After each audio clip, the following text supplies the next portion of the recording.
Students, Shri Ram उच्च माध्यमिक विद्यालय की ऑनलाइन क्लास में आपका स्वागत है। प्रिय विद्यार्थियों, जैसा कि आपका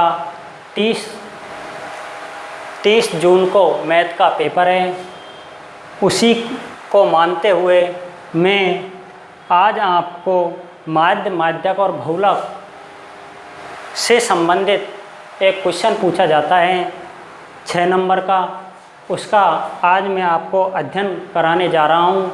तो सबसे पहले मैं आपको माध्य का अध्ययन कराऊंगा। माध्य ज्ञात करने की 3 विधियाँ होती है, आप सब जानते हो। माध्य ज्ञात करने की पहली विधि प्रत्यक्ष होती है, दूसरी विधि कल्पित होती है और तीसरी विधि पद विचलन विधि होती है। लेकिन एग्जाम की दृष्टि से प्रत्यक्ष विधि और पद विचलन विधि एग्जाम की दृष्टि से प्रत्यक्ष विधि और कल्पित विधि दोनों ही इम्पोर्टेंट है, क्योंकि पद विचलन विधि से सवाल करना प्रत्येक बच्चे के लिए संभव नहीं है। उसका सूत्र थोड़ा क्या होता है, बड़ा भी है। इस वजह से आज हम प्रत्यक्ष विधि और कल्पित विधि का अध्ययन करेंगे। एग्जाम में एक बार को छोड़ के कभी भी ऐसा नहीं पूछा गया है कि कौन सी विधि से क्वेश्चन आपको करना है। एक बार ज़रूर प्रत्यक्ष विधि से क्वेश्चन पूछा गया था, अदरवाइज हर बार ऐसे ही क्वेश्चन आता है कि आपको एक वर्गीकृत बारंबारता बंटन दिया होता है और उस वर्गीकृत बारंबारता बंटन से आपको माध्य ज्ञात करना होता है। तो आज हम पहले प्रत्यक्ष विधि द्वारा माध्य ज्ञात करना सीखेंगे, इसके बाद कल्पित विधि द्वारा माध्य ज्ञात करना सीखेंगे, फिर एक एक क्वेश्चन माध्यक और बहुलक के हल करना सीखेंगे। इन क्वेश्चनों में से जहाँ तक संभव हुआ एक क्वेश्चन आपको मिल जाएगा 100%। प्रत्यक्ष विधि द्वारा माध्य ज्ञात करने के लिए प्रत्यक्ष विधि से माध्य ज्ञात करना, प्रत्यक्ष विधि से माध्य ज्ञात करना। एग्जाम में आप स्वतंत्र हो, किसी भी विधि से क्वेश्चन को हल कर सकते हो। प्रत्येक विधि से उत्तर हमेशा सही आएगा। प्रत्यक्ष विधि से माध्य ज्ञात करना, तो प्रत्यक्ष विधि से माध्य ज्ञात करने का सूत्र होता है माध्य बराबर सिग्मा एफ एक्स बटे सिग्मा एफ। यहाँ पर सिग्मा का मतलब होता है योग और एफ का मतलब होता है बारंबारता और एक्स का मतलब होता है मध्यमान। एक्स का मतलब क्या होता है, मध्यमान। तो सबसे पहले हम देखते हैं, हमको वर्ग अंतराल दे रखा है और क्या दे रखी है, बारंबारता दे रखी है। तो सूत्र में देखकर हम देखते हैं हमको क्या निकालना पड़ेगा, एक्स निकालना पड़ेगा और एक्स क्या होता है, मध्यमान। तो सबसे पहले हम किसका मान निकालेंगे, इस मध्यमान एक्स का मान निकालेंगे। किसका मान निकालेंगे, इस मध्यमान एक्स का मान निकालेंगे। मध्यमान एक्स का मान कैसे निकालते हैं हम, ये कहलाती है इसकी वर्ग अंतराल की निम्न सीमा और ये क्या कहलाती है, ऊपरी सीमा। क्या कहलाती है, ऊपरी सीमा। इस वर्ग की क्या कहलाती है, ये निम्न सीमा और ये क्या कहलाती है, ऊपरी सीमा। क्या कहलाती है, ऊपरी सीमा। तो आपको x का मान कैसे निकालना है, इस निम्न सीमा और ऊपरी सीमा दोनों को जोड़ के 2 का भाग देना है। 0 और 10 जोड़ेंगे कितना आएगा, 10 और 10 में किसका भाग देंगे, 2 का, कितना आएगा, 5। कितना आएगा, 5। इसी प्रकार 10 और 20 को जोड़ेंगे कितना आएगा, 30 और जोड़ के किसका भाग देंगे, 2 का, तो कितना आएगा, 15। कैसे निकाला, x ज्ञात करने का सूत्र होता है निम्न सीमा प्लस ऊपरी सीमा बटे 2। इस सूत्र की सहायता से हम किसके मान निकाल रहे हैं, x का मान निकाल रहे हैं। इसी प्रकार 20 और 30 दोनों को जोड़ा कितना आया, 50। 50 में किसका भाग देंगे, 2 का, कितना आएगा, 25। इसी प्रकार 30 और 40 दोनों को जोड़ेंगे कितना आएगा, 70 और इसको 2 से डिवाइड करेंगे कितना आएगा, 35। इसी प्रकार 40 और 50 दोनों को जोड़ेंगे कितना आएगा, 90। 2 से डिवाइड करेंगे कितना आएगा, 45। इस तरह से हम इस सूत्र की सहायता से किसका मान ज्ञात कर सकते हैं, x का मान ज्ञात कर सकते हैं। लेकिन इसको आसान करने का भी तरीके हैं। इसको आसान कैसे कर सकते हैं, आप 1 का निकाल लो। 1 का निकाला हमने, निम्न सीमा ऊपरी सीमा बटे 2 से इसको हल कर लिया। 0 और 10 दोनों को जोड़ा कितना आया, 10 आया, 10 को 2 से डिवाइड किया कितना आया 5 आया। अब हम देखते हैं इन सब का अंतर देखते, तो आपने अंतर देखा सबके मध्य कितने का अंतर है 10 का अंतर है। इसलिए कैलकुलेशन को फास्ट करने के लिए आप इस अंतर को जोड़ते चलो। 5 में 10 जोड़ा 15, 15 में 10 जोड़ा 25, 25 में 10 जोड़ा 35, 35 में 10 जोड़ा 45। इस तरीके से भी आप इसको कर सकते हो, और भी इसको आसान तरीके से कर सकते हो। आप इनके बीच का क्या लिख दो, अंतर देख लो। आप इनके बीच की संख्या लिख दो, क्या लिख दो, 0 और 10 के बीच की संख्या क्या आएगी 5, 10 और 20 के बीच की संख्या क्या होती है 15, 20 और 30 के बीच की संख्या क्या होती है 25, 30 और 40 के बीच की संख्या क्या होती है 35, 40 और 50 के बीच की संख्या क्या होती है 45। इस तरह से भी आप किसका मान निकाल सकते हो, x का मान निकाल सकते हो, डायरेक्ट निकाल सकते हो। इनके बीच की संख्या देख के, इन वर्गों के बीच की संख्या क्या कहलाती है, x कहलाती है। क्या कहलाती है, x। अब आप सूत्र में देखिए आपको किसकी आवश्यकता पड़ेगी, fx की। किसकी आवश्यकता पड़ेगी, fx की। इसलिए आप क्या निकालोगे, fx। fx कैसे आएगा, f को किससे मल्टीप्लाई करेंगे, x से मल्टीप्लाई करेंगे। f को किससे मल्टीप्लाई करेंगे, x से। तो आपके पास क्या आ जाएगा, fx आ जाएगा। क्या आ जाएगा, fx। मल्टीप्लाई करते हैं ये f रिया और ये x रिया। इसको किससे मल्टीप्लाई करेंगे, f को x से। 7 को 5 से किया कितना आया 35, 10 को 15 से किया कितना आया 150, 15 को किससे किया 25 से कितना आएगा 375। 8 को किससे किया 35 से किया कितना आएगा, 8 को 35 से करने पर 8 पंजो 40 की सुपर, हासिल लगी 4, 8 तिया 24, 24 और 4 कितना आया 28। तो कितना आया 280। 10 को किससे करेंगे 45 से करेंगे कितना आएगा 450। अब आपको क्या चाहिए, सिग्मा fx बटे सिग्मा f, और सिग्मा का मतलब होता है योग। इस सिग्मा का मतलब क्या होता है, योग। सिग्मा का मतलब क्या है, योग। तो आपको किसका योग चाहिए, एक तो fx का योग चाहिए और एक किसका योग चाहिए, f का योग चाहिए। तो f का योग करते कितना आएगा, सिग्मा f का योग करते 7 और 10 कितने हो गए बताओ 17, 17 और 15 कितने हो गए 32, 32 और 8 कितने हो गए 14, और 14 10 कितने हो गए 50। इसी प्रकार सिग्मा fx, सिग्मा का मतलब योग, किसका योग कर रहे fx का। fx का योग कीजिए 5, 5 5 10, 10 की 0, कैरी लगी 1, 1 3 4, 4 5 9, 9 7 16, 16 और 8 24, 24 और 5 29, वहाँ से लगी 2, 2 और 1 3, 3 और 3 6, 6 2 12, 6 2 8, सॉरी 6 2 8 और 8 4 12। तो कितना आया 1290। तो कितना आया, अब देखते हैं हम माध्य का सूत्र क्या होता है, sigma fx upon sigma f।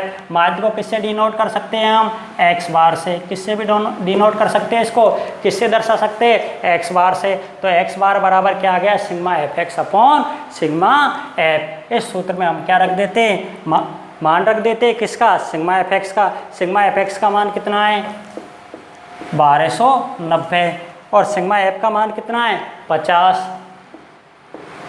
0 से 0 कैंसिल। अब 129 में किससे डिवाइड करेंगे, 5 से। 5 से डिवाइड करते कितने बेर जाएगा भाग, 5 दूनी 10, बचे कितने 2, हो गए कितने 29। 29 को 5 से डिवाइड करेंगे कितना आएगा 50, 25, बचे कितने 4, हो गए कितने 14, 14 5 से डिवाइड करेंगे 14 को कितने बार गया 8 बार। इस प्रकार आपका रिजल्ट कितना प्राप्त हुआ 25.8। आप इसी सवाल को कल्पित विधि से भी हल करके देख। अब इसी सवाल को कल्पित विधि से भी हल करते, उससे भी उत्तर कितना ही आएगा 25.8 आएगा। अब हम इस क्वेश्चन को कल्पित विधि से हल करेंगे। डियर स्टूडेंट्स, अब हम इस क्वेश्चन को कल्पित माध्य विधि द्वारा हल करना सीखेंगे। तो कल्पित विधि द्वारा माध्य, कल्पित विधि द्वारा माध्य, माध्य बराबर और माध्य को किससे दर्शाते हैं, एक्स बार से, बराबर क्या सूत्र होगा, A plus sigma F D upon sigma F. माध्य का सूत्र क्या होगा, small A plus sigma F D upon sigma F और डी बराबर एक्स माइनस ए, जहाँ पर ए क्या है, कल्पित माध्य, एफ क्या है, बारंबारता, और डी क्या है, डी कैसे निकालते हैं, एक्स माइनस ए से।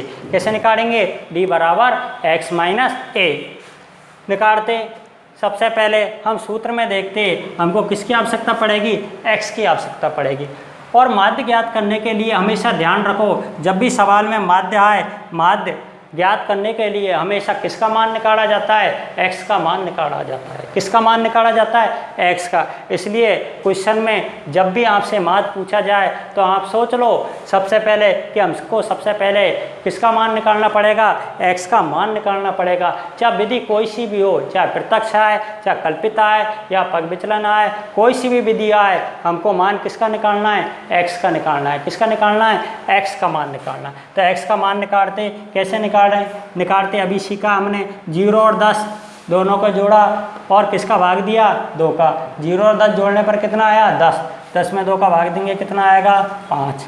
10 20 दोनों को जोड़ा कितना आया, 30। 2 का भाग देंगे कितना आएगा, 15। 20 और 30 दोनों को जोड़ा और किससे डिवाइड किया, 2 से, कितना आएगा, 25। सबका अंतर क्या है, 10 का, इसलिए जोड़ते चलो।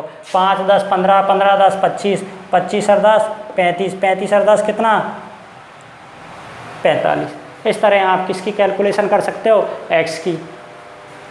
आगे देखो, अब आपको क्या निकालना पड़ेगा, d बराबर एक्स माइनस ए, यानी क्या निकालेंगे आप, d, और d बराबर क्या होगा, एक्स माइनस ए। d क्या है, x का और a का अंतर। x क्या है, मध्यमान, a क्या है, क्या है, कल्पित माध्य, उसको हम मानेंगे। तो मानते, माना कि कल्पित माध्य a बराबर, a क्या होता है, x की संख्याओं में से क्या मानते हैं हम, a मानते। क्या मानते, x के मानों में से हम क्या मानते, a मानते। तो आप x का कोई भी मान क्या मान सकते हो, a मान सकते हो। क्या मान सकते हो, a। लेकिन हमको कैलकुलेशन आसान हो, इसको ध्यान में देते हुए हम क्या मानेंगे, बीज की संख्या मानेंगे। क्या मानेंगे, बीज की संख्या। बीज की संख्या क्यों मानेंगे, क्योंकि हम बीज की संख्या मानते तो उससे कैलकुलेशन क्या होती है, आसान होती है। इसके लिए हम क्या करते हैं, x के मानों में से बीज की संख्या मानते। तो यहाँ पर आप देखिए बीज की संख्या क्या है, 25। इसलिए कल्पित माध्य मैंने क्या मान लिया, 25 मान लिया। आप चाहो तो 5 मान सकते हो, 15 मान सकते हो, 25 मान सकते हो, 35 मान सकते हो, कुछ भी मान सकते हो। आप x के मानों में से कोई भी संख्या आप क्या मान सकते हो, a मान सकते हो। लेकिन रीज़न ये है कि आप बीज की संख्या मानोगे तो आपकी कैलकुलेशन क्या होगी, आसान होगी। आगे देखो, निकालते x माइनस ए। अब आपको क्या करना है, x का मान क्या है, 5, और a का मान कितना है, 25।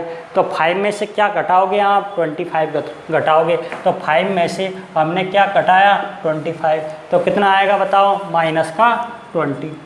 कितना आएगा, माइनस का 20। आगे देखो, इस 15 में से x का मान, अगला मान क्या है, 15। इसमें से क्या घटाओगे, a का मान। a का मान कितना है, 25। तो 15 में से 25 घटाएंगे तो कितना आएगा बताओ, माइनस का 10। आगे देखो, इस 25 में से x का मान अब क्या है, 25। इसमें से क्या घटाओगे, a का मान। 25 में से 25 घटाया, कितना आया, 0। आगे देखिए, x का मान कितना है, 35। a का मान कितना है, 25। 35 में से कितना घटाया, 25। तो कितना बचा, 10। आगे देखिए 45, x का मान अब कितना है, 45। इसमें से क्या घटाना है, 25। बोलो कितना आएगा, 20 आएगा। कितना आएगा, 20। तो इस तरह से आप किसका मान निकाल सकते हो, d का मान निकाल सकते हो। किसका मान निकाल सकते हो, d का मान निकाल सकते हो।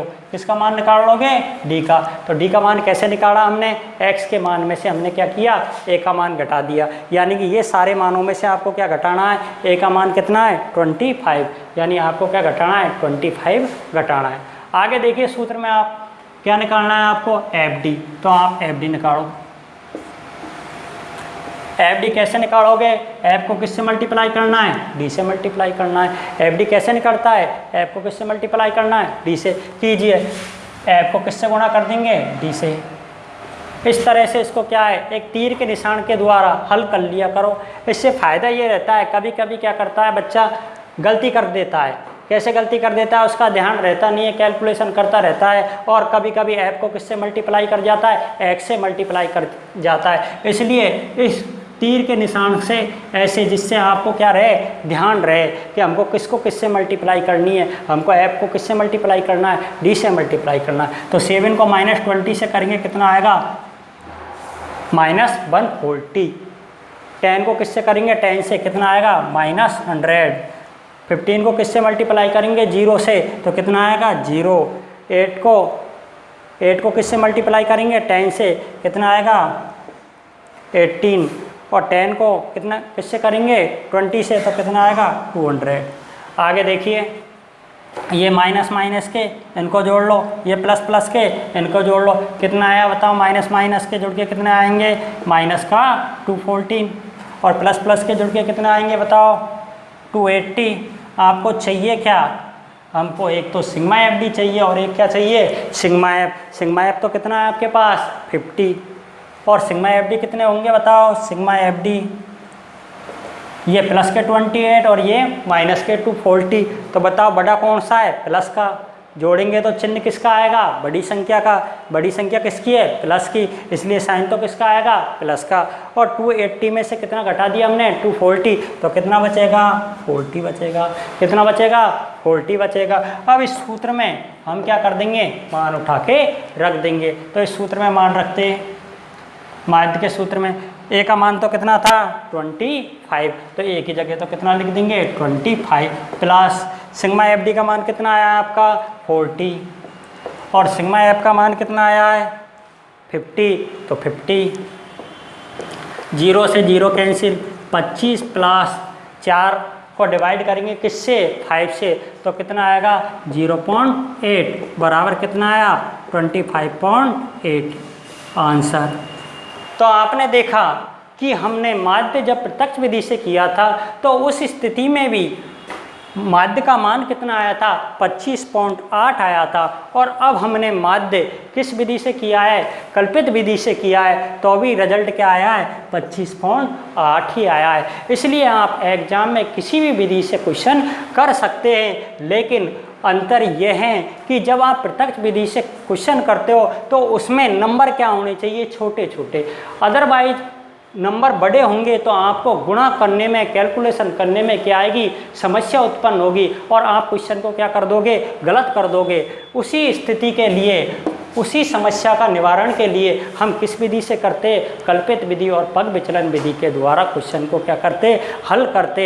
यदि आपको वर्ग और बारंबारता छोटे छोटे नंबर दिए हैं तो आप प्रत्यक्ष विधि से कर देना, और यदि आपको ये नंबर क्या है? बड़े दिए हैं और आपको कैलकुलेशन करने में समस्या उत्पन्न हो रही है तो आप कल्पित विधि द्वारा माध्य कीजिए।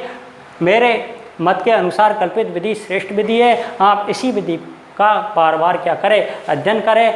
आगे आपको माध्यक और बहुलक के क्वेश्चन हम कराएंगे। प्रिय विद्यार्थियों, निम्न वर्गीकृत बारंबारता बंटन का माध्यक ज्ञात करना अब हम सीखेंगे।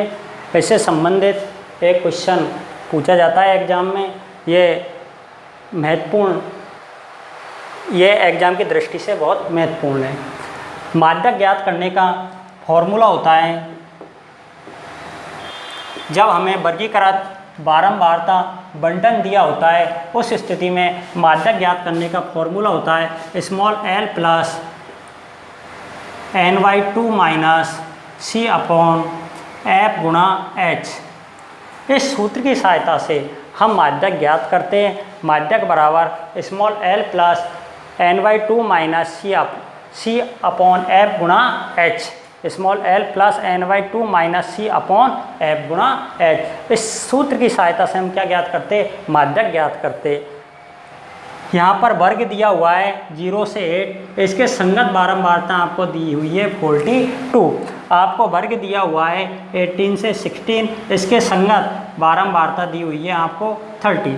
आपको वर्ग दिया हुआ है 16 से 24, इसके संगत आपको बारंबारता दी हुई है 50।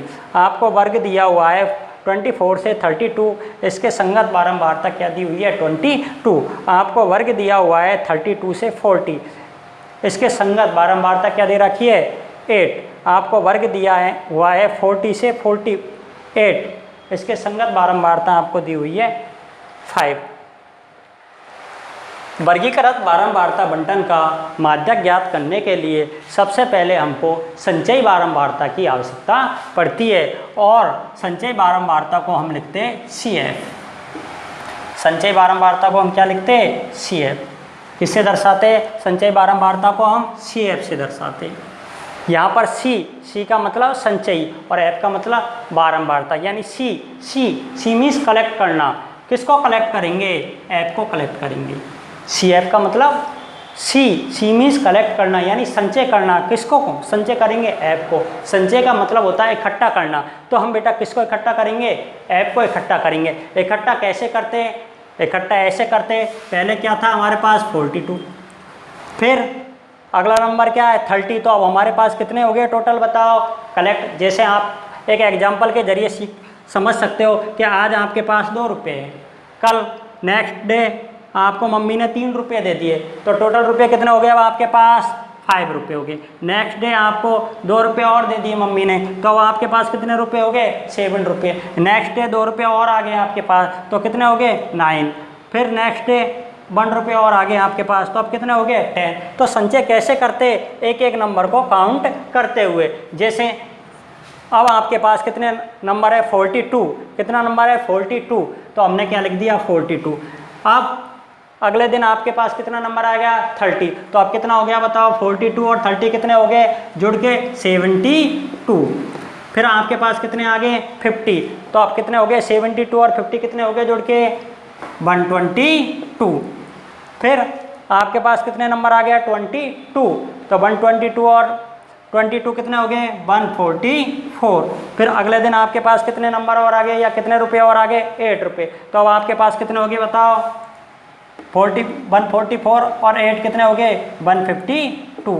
फिर अगले दिन नेक्स्ट टाइम आपके पास कितने नंबर आ गए 5, तो आपके पास कितने हो गए बताओ 157। इस तरह हम क्या निकाल सकते संचयी बारंबारता निकाल सकते। कैसे निकाली हमने, पहले 42, इसमें क्या जोड़ा 30 कितना आया 72, फिर उसमें क्या जोड़ा 72 में 50 कितना आया 122, फिर उसमें क्या जोड़ा 22 कितना आया 144, फिर उसमें कितना जोड़ा 8 कितना आया 152, फिर उसमें क्या जोड़ा 152 में 5 कितना आ गया 157। अब हम यहाँ पर निकालते क्या सिग्मा एफ। क्या निकालते सिग्मा एफ। सिग्मा एफ का मतलब इन सब का टोटल, तो इन सब का टोटल कितना होगा 157। तो जितना यहाँ पर आएगा उतना ही यहाँ पर आना चाहिए। क्यों आना चाहिए, क्योंकि हमने इन सबको ही जोड़ के क्या लिखा है यहाँ पर लिखा है। इसलिए अंतिम संचयी बारंबारता आएगी उतना ही क्या आना चाहिए सिग्मा एफ आना चाहिए। इन सभी बारंबारताओं का क्या आना चाहिए योग आना चाहिए। यदि ये दोनों सही हैं तो आपने जो कैलकुलेशन की है वो आपकी सही है, अदरवाइज आपकी कैलकुलेशन क्या है गलत है। अब माध्यक ज्ञात करने के लिए हम क्या करेंगे, सारणी में माध्यक ज्ञात करने के लिए हम निकालेंगे स्मॉल n/2। क्या निकालेंगे स्मॉल n/2, और स्मॉल n क्या होता है सिग्मा एफ होता है। स्मॉल n क्या होता है सिग्मा एफ होता है। टोटल बारंबारताओं का योग को ही हम क्या कहते हैं स्मॉल n। तो स्मॉल n किसके बराबर होगा सिग्मा एफ। इसके नीचे क्या है 2, तो अपन इसको क्या लिखेंगे n/2 बराबर सिग्मा एफ बटे 2। अब आप देखिए सिग्मा एफ का मान कितना है 157 बटे में क्या चल रहा है 2 से इसको डिवाइड करेंगे कितना आएगा 78.5। कितना आएगा 78.5। अपन को 78.5 से ठीक बड़ी संचयी बारंबारता देखनी होती है। क्या देखनी होती है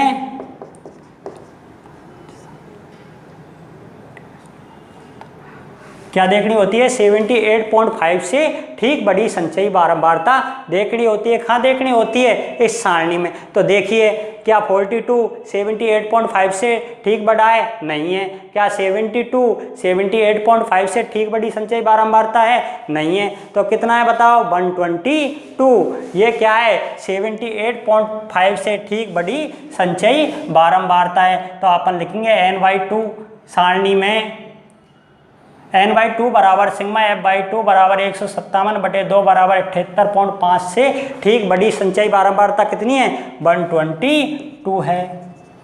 जिसके संगत, इसके संगत हम क्या देखेंगे?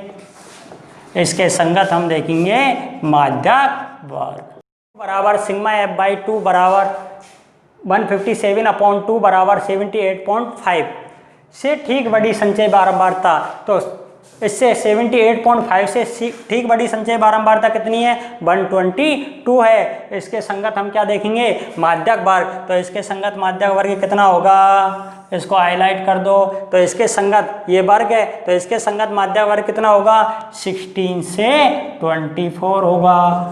कितना होगा? 16 से 24 होगा। अब आप देखिए इस सूत्र में आपको किसकी आवश्यकता पड़ेगी? स्मॉल एल की। किसकी आवश्यकता पड़ेगी?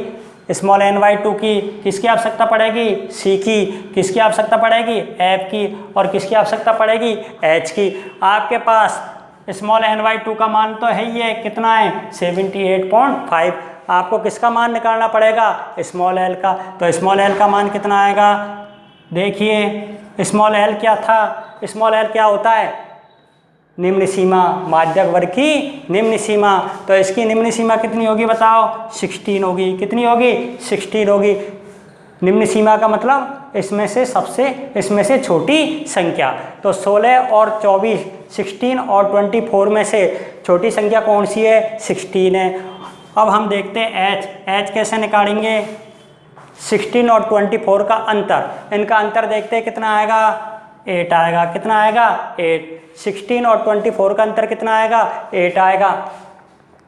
हमारे पास L आ गया, n/2 आ गया, H आ गया। अब हम देखते हैं C क्या होती है? C क्या होता है? C होता है माध्यक वर्ग। माध्यक वर्ग से ठीक पूर्व की संचयी बारंबारता। C क्या होता है? माध्यक वर्ग से ठीक पूर्व की संचयी बारंबारता। अब ये तो क्या है? माध्यक वर्ग है। माध्यक वर्ग क्या है? ये माध्यक वर्ग है। और इससे ठीक पूर्व की संचयी बारंबारता क्या होगी? C होगी। इसका मतलब C का मान कितना निकल कर आ गया? 72 निकल के आ गया। C का मान कितना निकल के आ गया? 72 निकल के आ गया। और F क्या होता है? F होता है माध्यक वर्ग की बारंबारता। तो ये माध्यक वर्ग है, इसकी बारंबारता F क्या होती है? बारंबारता। तो माध्यक वर्ग की बारंबारता कितनी हो गई? 50 हो गई। कितनी हो गई? 50 हो गई। ये मानों को उठा के किस में रख देंगे? सूत्र में रख देंगे। तो सूत्र में रखते हैं माध्यक बराबर स्मॉल एल का मान कितना है? 16 प्लस n/2 कितना मान है? 78.5 माइनस C का मान कितना है? 72 बटे में F का मान कितना है? 50 मल्टीप्लाई H का मान कितना है? 8। कितना है? 8। इसको हम क्या कर लेते हैं? कैलकुलेट कर लेते हैं। तो 16 प्लस 78.5 माइनस 72 करेंगे, कितना आएगा?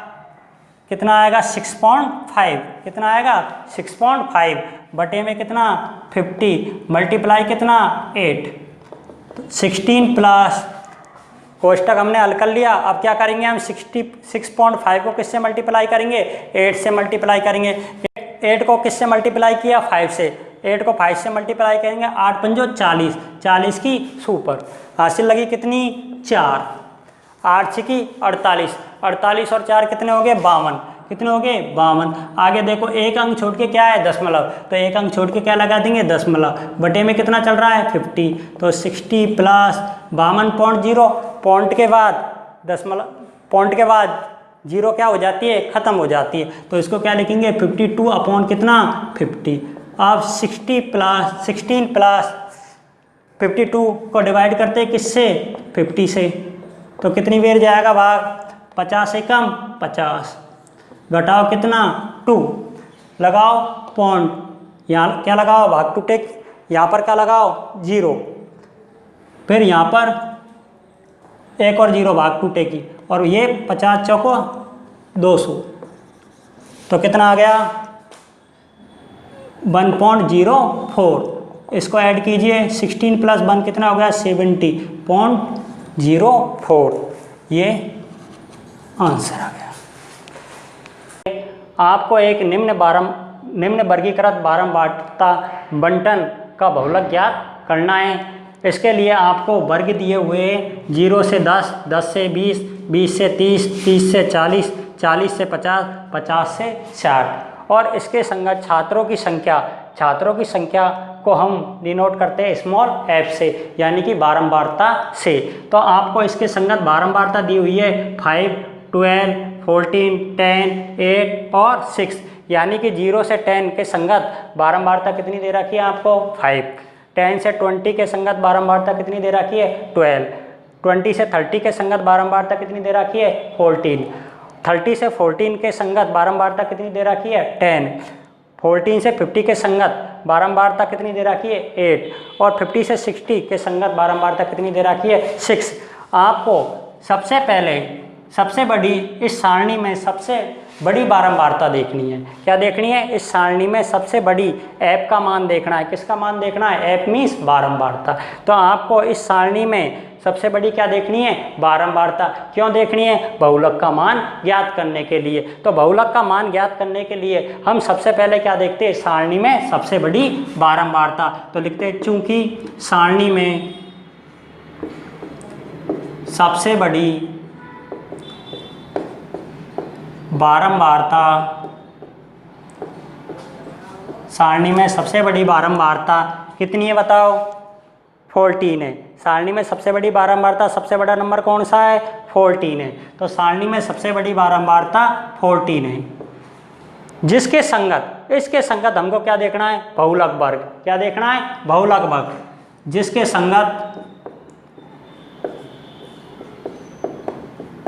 बहुलक वर्ग, जिसके संगत बहुलक वर्ग कितना है? सारणी में सबसे बड़ी बारंबारता क्या देखी हमने? 14। इसके संगत बहुलक वर्ग क्या होगा? 20 से 30। और इसको ऐसे हाईलाइट कर दो, डिब्बे में बंद कर दो। बहुलक वर्ग क्या है? 20 से 30 है। ये हाईलाइट क्यों किया? क्योंकि ये हमको अलग से दिखना चाहिए, अलग से चमकना चाहिए। तो हमने देखा कि सारणी में सबसे बड़ी बारंबारता कितनी है? 14 है। और उसके संगत बहुलक वर्ग का मान कितना है? 20 से 30 है। और इसको हम किस में बंद कर देते? डिब्बे में बंद कर देते। बिल्कुल स्टार अलग से इसको क्या कर दिया हमने? चमका दिया। अब हम जानते हैं कि बहुलक का सूत्र क्या होता है? बहुलक बराबर होता है small l plus f1 minus f0 बटे 2f1 minus f0 minus f2 गुणा h।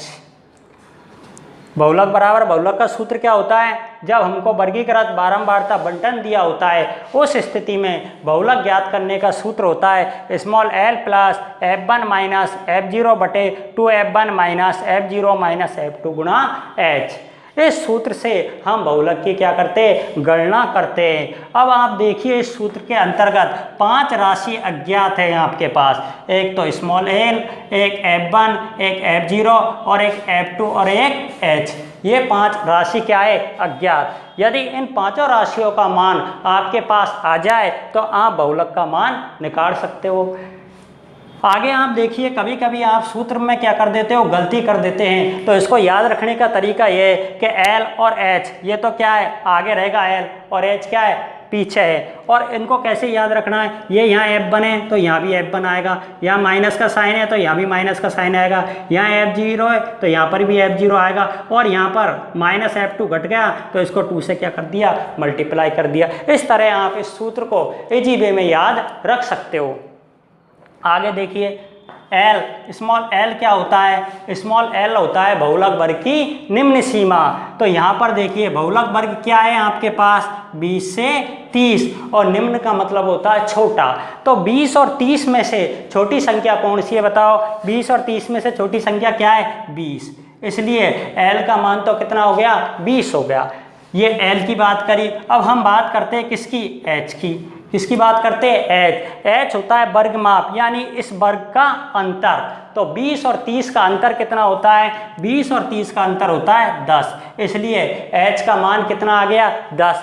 एल कैसे निकाला, एल होता है बहुलक वर्ग की निम्न सीमा। तो निम्न सीमा क्या है, बहुलक वर्ग क्या है हमारा, 20 से 30। बहुलक वर्ग कैसे निकाला, सारणी में सबसे बड़ी बारंबारता देखकर। तो हमने सारणी में सबसे बड़ी बारंबारता देखी, कितनी थी, 14। इससे हमने क्या निकाल लिया, बहुलक वर्ग निकाल लिया। अब हमको किसकी आवश्यकता पड़ी, एल की। तो एल का मान कितना आ गया, 20। एच का मान कितना आया, इन दोनों का डिफरेंस, इन दोनों का अंतर कितना है, 10। अब आपको जरूरत पड़ेगी किसकी, F1 F0 और F1 F0 और F2 की। तो अब आप देखिए इनको कैसे निकालना है, आप मेरे को बताइए।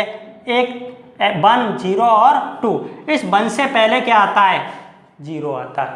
इस 1 से पहले क्या आता है, 0। और इस 1 के बाद में क्या आता है, 2 आता है। क्या आता है, 2। अब आप देखो 1 0 और 2, इनके पास में क्या लग रहा है, F, इसलिए आप क्या लगा दो, F लगा दो। इसका मतलब क्या किया आपने कि F1 F0 और F2, इस तरह आप इनको इजी वे में क्या कर सकते हो, ज्ञात कर सकते हो। देखो आप बीच में देखो, अभी मैंने आपको क्या बताया, बीज की संख्या क्या है, 1। तो ये बीज की संख्या क्या हो गई, 1। इस 1 से पहले क्या आता है, 0। तो ये क्या हो गया बेटा, 0। और ये 1 के बाद में क्या आता है, 2, इसलिए मैंने ये क्या लिख दिया, 2। इनके साथ में क्या चाहिए, सबके पास में क्या लग रहा है, क्या चिपक रहा है इनके साथ में, F, इसलिए ये तो किसकी वैल्यू हो गई, F0 की। ये तो किसकी वैल्यू हो गई, F0 की। ये किसकी वैल्यू हो गई, F1 की। और ये किसकी वैल्यू हो गई, F2 की। इस तरह आप F0, F1 और F2 की वैल्यू निकाल सकते हो। इन वैल्यूओं को उठा के इस सूत्र में रख दो, तो रखेंगे क्या आएगा, बहुलक बराबर स्मॉल एल का मान कितना है बताओ, 20 प्लस कोष्टक लगाओ, ये कोष्टक लगा दिया। बताओ F1 का मान कितना है, 14। तो F1 की जगह 14 माइनस F0 का मान कितना है, 12 बटे में ये दोनों क्या है, पास पास, और पास पास का मतलब होता है मल्टीप्लाई, इसलिए 2 गुणा F1 का मान कितना, 14, इसलिए 2 गुणा 14 माइनस F0 का मान कितना है, F0 का मान कितना है, 12। तो F0 की जगह कितना रख दिया, 12 माइनस F2 का मान कितना है, 10। तो F2 की जगह कितना रख दिया, 10 मल्टीप्लाई क्या है, H, और H की वैल्यू कितनी थी, 10। इसको क्या कर लेते हैं, सॉल्व कर लेते हैं। सॉल्व करते हैं 20 प्लस, सबसे पहले किसको, बोर्डमास के नियम से किसको हल करते हैं, ब्रैकेट को। तो सबसे पहले किसको हल करेंगे, ब्रैकेट को हल करेंगे। तो ब्रैकेट को हल करते हैं, 14 में से 12 गए, कितना बचा, 2 गुणा 14 करेंगे, कितना आया, 28 माइनस 12 माइनस 10 किया, कितना आया, 22। कितना आया, 22 मल्टीप्लाई कितना, 10। आगे हल करते हैं 20 प्लस 2, कितना आया, 28 में से 22 कम किए, कितने बचे, 6 मल्टीप्लाई कितना, 10। इसको काटेंगे, 2 एकम 2, 2 3 जा 6, कितना आया, 20 प्लस 1 को 10 से मल्टीप्लाई किया, 10 बटे में कितना, 3 डिवाइड किया, 20 प्लस 10 को डिवाइड करेंगे किससे, 3 से, कितनी बार डिवाइड होगा, 3.333। और आपको पता है यदि तीसरा अंक 5 या 5 से बड़ा है तो एक अंक की क्या हो जाएगी, अगले अंक में वृद्धि, अन्यथा छोटा है तो क्या है, 2 अंक ले लेंगे। तो कितना आ जाएगा बताओ, 20 प्लस 3.3, बताओ कितना हुआ, 20 प्लस 3 कितने हो गया, 23 पॉइंट कितना, 33। इस तरह हम किसकी कैलकुलेशन कर लेंगे, बहुलक की कैलकुलेशन कर लेंगे। प्रिय विद्यार्थियों, रिवीजन क्लास के अंतर्गत माध्य, माध्यक और बहुलक का अध्ययन किया। आप इससे संबंधित अन्य क्वेश्चनों को निकालिए, और यदि आपको इन क्वेश्चनों से संबंधित कोई भी प्रॉब्लम आती है तो मेरे व्हाट्सएप नंबर पर मैसेज कीजिए। और यदि मेरे द्वारा बनाया गया वीडियो आपको अच्छा लगे तो इसको लाइक कीजिए, शेयर कीजिए और कमेंट्स कीजिए। Thank you.